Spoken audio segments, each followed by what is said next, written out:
Hey, what's going on, folks? Me and Eris are here to talk about Doctor Sleep. Mainly Eris because I didn't get a chance to, but this is gonna be interesting because there's some things about this movie. In the past 2 years, we've had movies that kind of like pick up off of original movies and stuff. We had a year in which Terminator Dark Fate picked up after Terminator 2. We had a Predator movie that came out last year that was kind of like a follow-up to the other Predator movies and stuff. So it's like this has been a thing for the past 2-3 years, so to speak. And I remember everybody being excited about Doctor Sleep, and it seems like it's getting a lot of critical rave so far and stuff. But I want to let Sue take it over on his thoughts on this film. So what did you think about this film? All right. So one of the things I thought about it was I thought this movie was really good. I enjoyed it for what it was. I know that the director tried to avoid like all the tropes of like, that you would see in typical horror movies of like jump scares like The Shining would do. And even though there's parts in the movie where he tried to adapt the book as much as possible, but at the same time he would also recreate scenes from The Shining to use in flashbacks. Yeah, the general premise of Doctor Sleep, because I actually remember hearing about the book. The whole thing is it basically follows the character Dan. He was a little boy from The Shining that had the psychic powers and stuff, and he's an adult, and as any adult with psychic powers does, they get drunk. It's alcoholic. Yeah, I mean, basically we get like a full-on time skip. I mean, yeah, we're like no. Of course we do get 30 plus years, ain't it? Yeah, just about 30 something years. Yeah. There's because basically the movie starts up in 1980, and it was sometime after both Danny and Wendy escape the Overlook Hotel. They decide to live in Florida, as you always do. They said, screw it, we're just going to move to Florida. And now it doesn't sorry. Now, while they're living in Florida, Danny, he's barely talked ever since they escaped from the place. I would say he's mentally, emotionally, like just everything. He's still traumatized. Extremely traumatized. And he's haunted by one of the ghosts of, like, from the Overlook Hotel. And it was the rotting woman from room 237. Mm-hmm. Now that's just one of the callbacks from The Shining, is that he still deals with that. Also, we also get to see the return of Dick Halloran. Yeah, they you know what? I knew the movie was going to try to bring back a lot of characters. Did they bring back Shelley Duvall in this movie?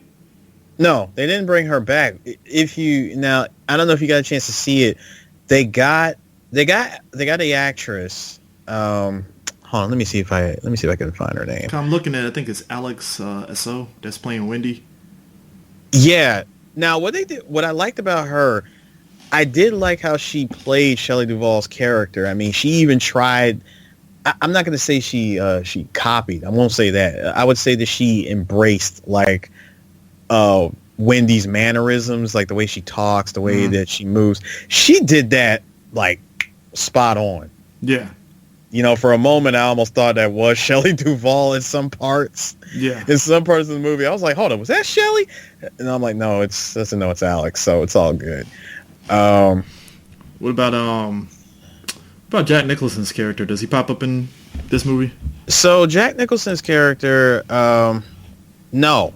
I mean, well, okay, Jack Nicholson himself, no. Oh, no, I wasn't expecting Jack Nicholson himself. I'm just saying the character, much like how Wendy's character, even though it's played by somebody else different, because, I mean, obviously, you have to bring that character in there at some point.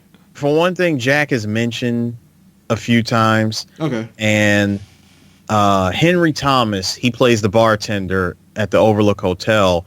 And, of course, we all know that when you go to the bar at the Overlook Hotel, you're going to meet Lloyd. Mm-hmm. Now, hold on. We doing spoilers or not? No spoilers. Just overall, just Okay. just thoughts on the Okay. movie and stuff. So nothing too crazy. Yeah. All right. Well, when you see Lloyd, there's a big twist. All right. Like it's Lloyd, but I'm just gonna leave it at that. It's a nice twist. Yeah. The use of, I would say the use of going back to the Overlook Hotel, as you saw from the trailers, like it really looked like they stepped back into 1980, Mm-hmm.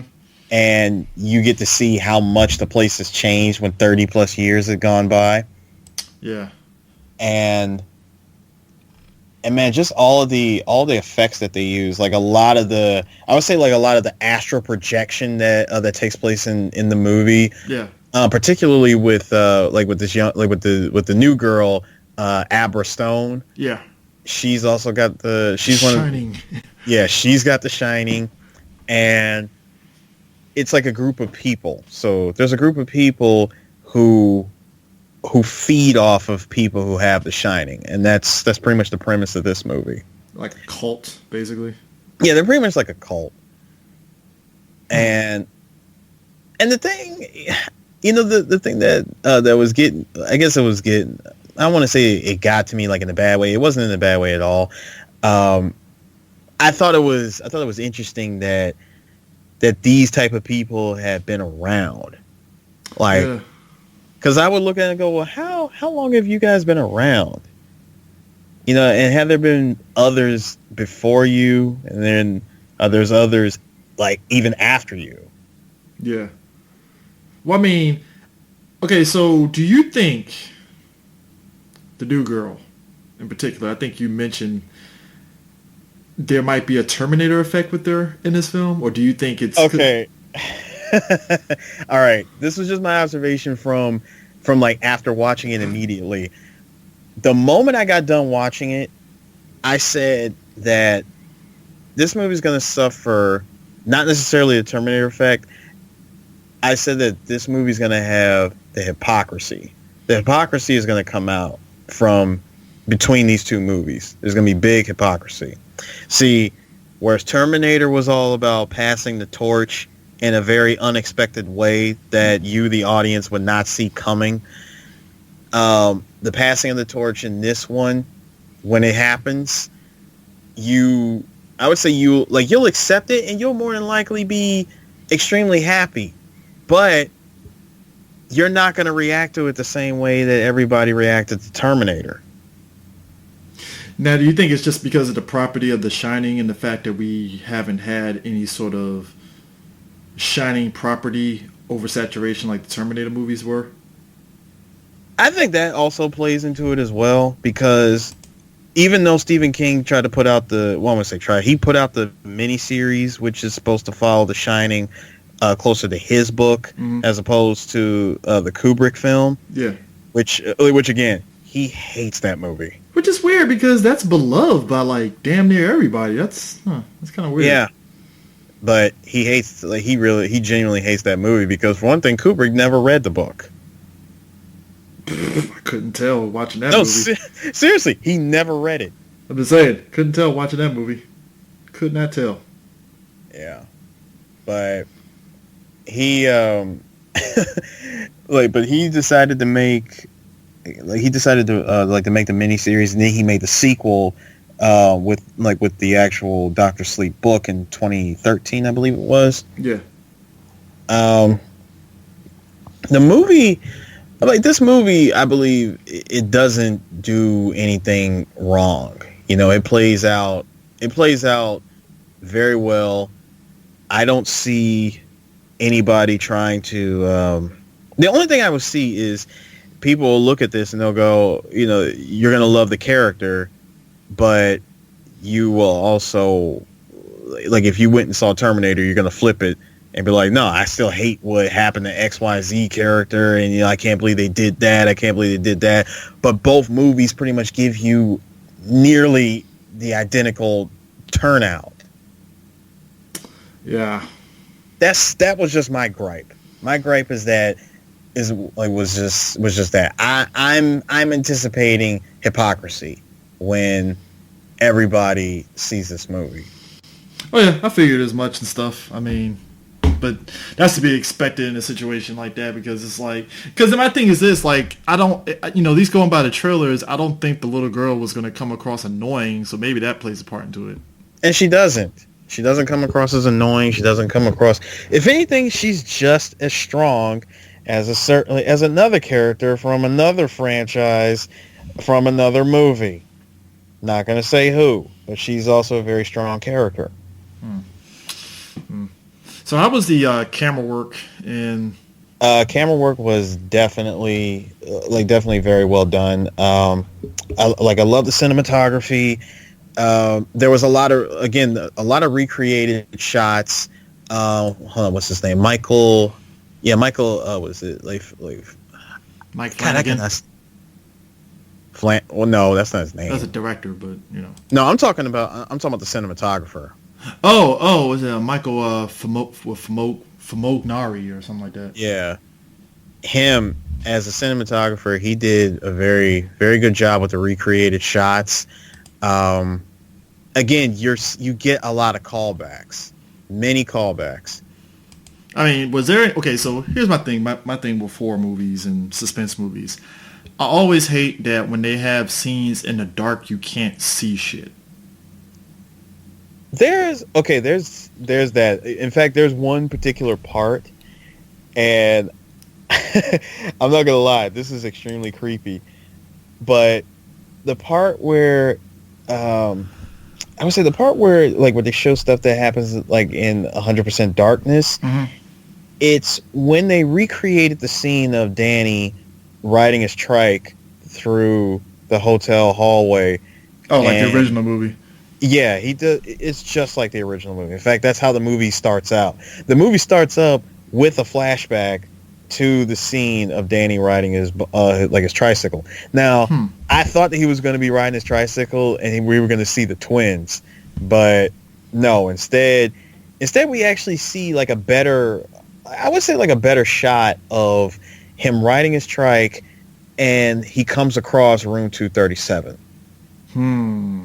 Now, in that one shot, when the door opens, it's completely dark, like pitch black dark, and the old rotting woman. Yeah. When she comes in, it's super slow, super creepy. It's like it's like seeing Lisa from the PT game. From Silent Hills. Wow. So it's on that level. Yeah. But it's just that she just creeps through, pierces through the darkness so slow that when you see it, I was like, oh God. Please don't tell me that's going to be the majority of this movie, of me seeing the rotting woman, because she's still one of the creepiest things from The Shining. So this movie looks like it's because, like I said, I'm seeing a lot of people really kind of come. I really enjoyed it. Look, I'm seeing a lot of people who say that it's enjoyable, and they also say that this movie is actually more closer to the novel in a way. Mm-hmm. It is, while also kind of keeping certain things that Kubrick did in the movie too at the same time. The movie definitely follows the book, but again, like everything else, nothing is ever 100%.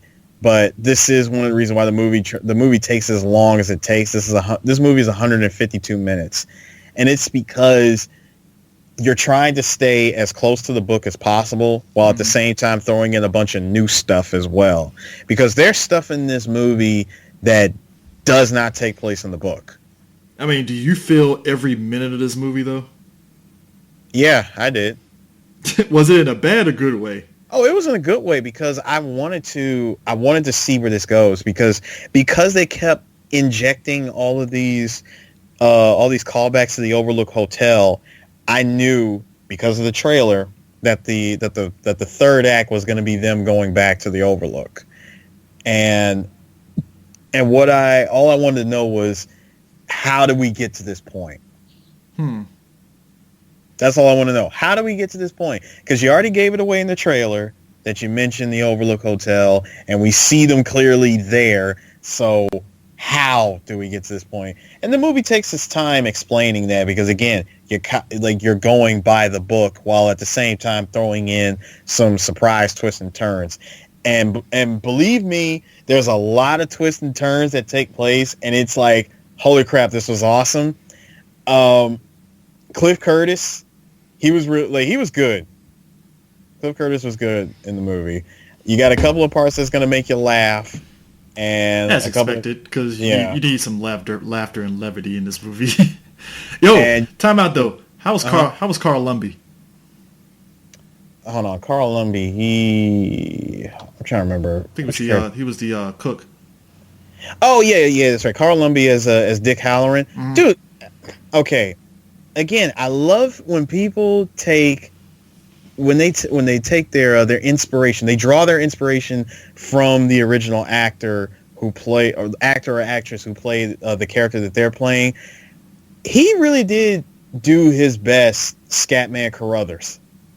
I figured he was going to, because when I saw what Carl Lumbly was playing, I was like, I wonder if he's going to try to nail what Scatman Carruthers was doing in The Shining. So, and he did. He nailed it. Okay, cool. Yeah, like Carl Lumbly was good.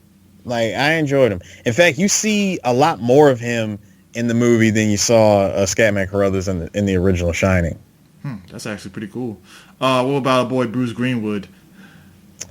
Bruce Greenwood as the as the lead. Yeah, hospice dude. Okay, you only see he's in the movie for a bit, but you don't see him that much after that. Huh, that's shocking. That is. Yeah, his role in the movie was not as big as as the movie might have thought, like made you think it was. Oh, okay. Yeah, I was just kind of curious about all that, but yeah, I'm glad that you got some positivity coming to this movie. So I will say I also have to mention that, oh, holy crap, am I in love with Rebecca Ferguson? Who isn't? She was in the last. I think she was in the last Mission Impossible movie. I think she was. Yeah, but she plays Fallout. Yeah. Yeah, she plays Rose the Hat, and whew, I did not realize that she's 36. Couldn't tell. I couldn't tell. Couldn't tell. That's actually pretty good then. Yeah. I mean, she looked very, very good. I'll put it this way: her as a hippie in this movie. Cool. My hats off to you. Whoever came up with that idea of making this character a hippie, thank you. Cool. So yeah, that's Dr. Sleep. I think next time you hear from us, it's definitely going to be us gushing over Ford versus Ferrari, because that movie was just fucking phenomenal. Yeah. Oh man. Stay tuned. Stay tuned. But anyways, yeah, go see Dr. Sleep. And yeah, catch you again. Peace out. We done.